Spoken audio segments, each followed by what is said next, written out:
Halo teman-teman semua, Assalamualaikum warahmatullahi wabarakatuh. Saya Citra Ayla Rasati, saya adalah mahasiswa MMUGM Yogyakarta Angkatan 74. Nah, di video kali ini saya akan mempresentasikan tugas General Business Environment, yakni analisis faktor lingkungan eksternal pada PT Beton Jaya Manunggal Tbk. Pertama-tama kita akan melihat profil dari perusahaan, yakni PT Beton Jaya Manunggal merupakan produsen besi beton Indonesia dengan total kapasitas produk terpasang sebesar 30.000 ton per tahun yang dipasarkan di dalam negeri. Hal ini mengindikasikan bahwa perusahaan ini merupakan pemain yang cukup besar di industri besi dan baja di Indonesia dengan dilihat dari banyaknya produksi besi dan beton per tahunnya. Nah, visi dari PT BJM ini yang pertama ada visi dari PT BJM ini adalah untuk menjadi perusahaan terkemuka di Indonesia dalam bidang industri besi dan beton berskala kecil maupun menengah. Nah, untuk misinya sendiri itu ada 3. Yakni yang pertama adalah menjadi perusahaan yang terpercaya, kemudian yang kedua adalah menjadi perusahaan yang terbaik di bidang industri besi dan baja, kemudian ketiga adalah mengandalkan diri pada pengembangan sumber daya manusia serta teknologi. Nah, untuk faktor ekonomi dan bisnis kita dapat melihat bahwa Indonesia menempati posisi ke-6 pada lingkup ASEAN, yakni negara pengkonsumsi baja terbesar, yakni sebesar 52 kg per kapita per tahun. Nah, dari grafik yang sebelah kanan kita dapat melihat perkembangan kebutuhan dan produksi baja per tahun. Nah, dari segi kebutuhan maupun produksi baja dan besi per tahun itu terus mengalami peningkatan. Yang dari grafik ini ditunjukkan pada tahun 2013 hingga 2017 itu pasar masih membutuhkan banyak sekali asupan besi dan beton, sehingga ini merupakan indikasi yang baik atau peluang yang baik untuk perusahaan agar terus meningkatkan kinerjanya sehingga dapat memenuhi kebutuhan pasar. Kemudian di grafik yang sebelah kiri kita dapat melihat bahwa pemerintah selama 10 tahun terakhir terus menggenjot infrastruktur. Sehingga ini merupakan indikasi yang baik juga bagi perusahaan karena pembangunan infrastruktur ini membutuhkan bahan baku utama yang yakni berupa besi dan beton, sehingga produk yang dihasilkan oleh perusahaan ini sangat dibutuhkan oleh pemerintah baik pemerintah swasta maupun lembaga yang lain. Nah, dari grafik yang sebelah kanan kita dapat melihat bahwa perkembangan ekspor dan impor industri besi dan baja di Indonesia itu terus mengalami fluktuasi, baik dari segi ekspor maupun impor terus mengalami peningkatan. Nah, tingginya ekspor dibandingkan ekspor ini dapat mengindikasikan bahwa sebenarnya pasar Indonesia ini masih sangat membutuhkan, tetapi para produsennya belum cukup memenuhi kebutuhan pasar sehingga pemerintah harus melakukan impor. Nah, kemudian dari yang kedua adalah dari segi faktor alam. Nah, kita dapat melihat bahwa persebaran sumber daya dan cadangan mineral di Indonesia itu terdapat banyak sekali di Indonesia ini, mulai dari Pulau Sumatera hingga Pulau Papua.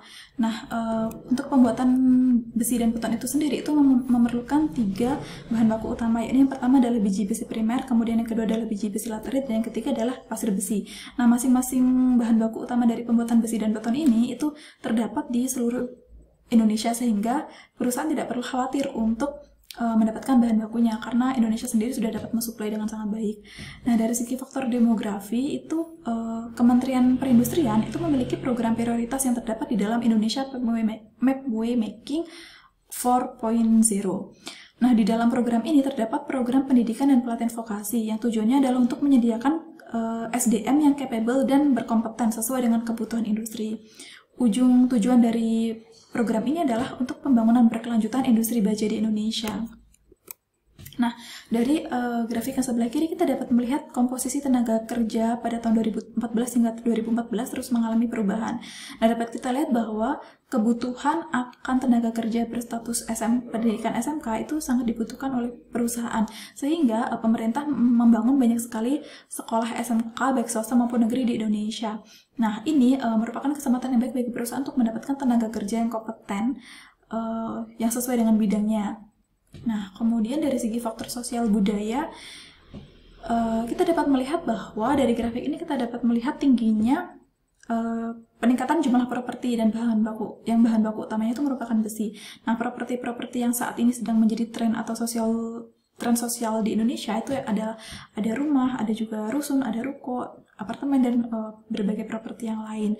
Bahkan saat ini kita dapat menyimpulkan juga bahwa di Indonesia para kawula muda pun sudah memiliki usaha dan sudah memiliki hunian sendiri, sehingga ini merupakan peluang yang bagus untuk perusahaan untuk terus meningkatkan produksinya karena pembangunan properti yang ada di Indonesia ini membutuhkan bahan baku utama berupa besi dan beton.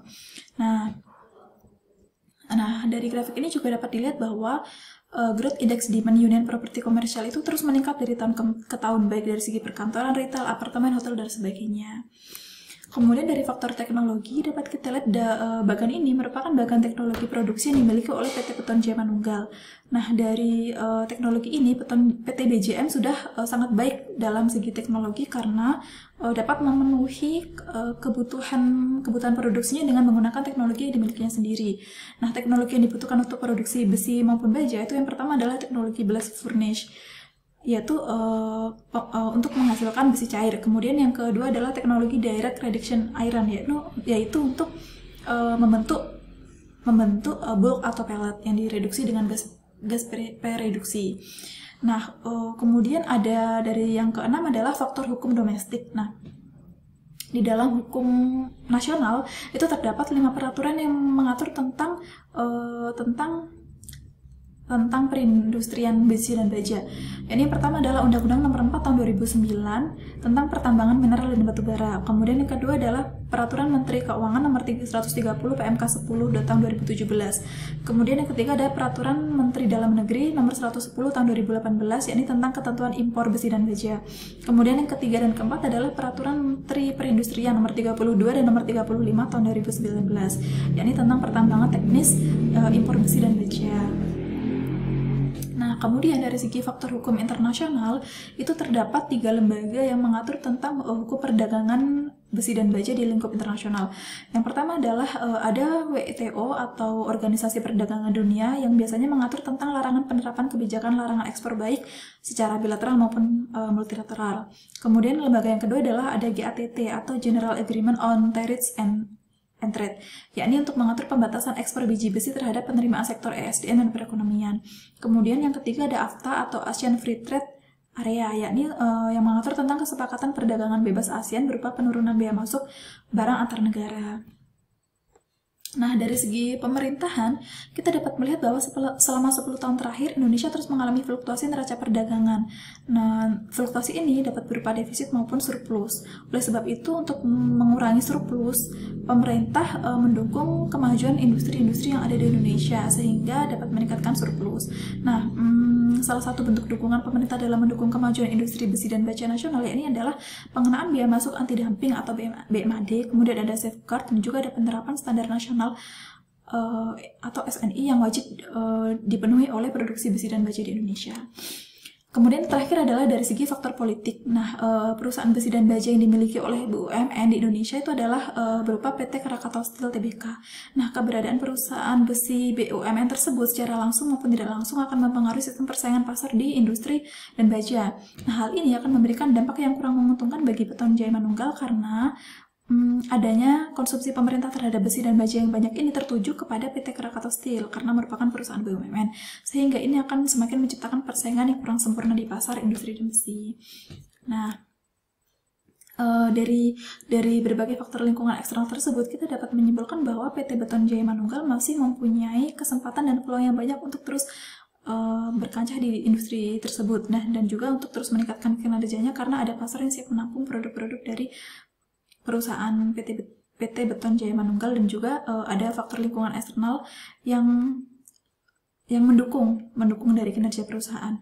Nah, sekian, terima kasih atas perhatian dan waktunya. Mohon maaf apabila salah kata. Wassalamualaikum warahmatullahi wabarakatuh.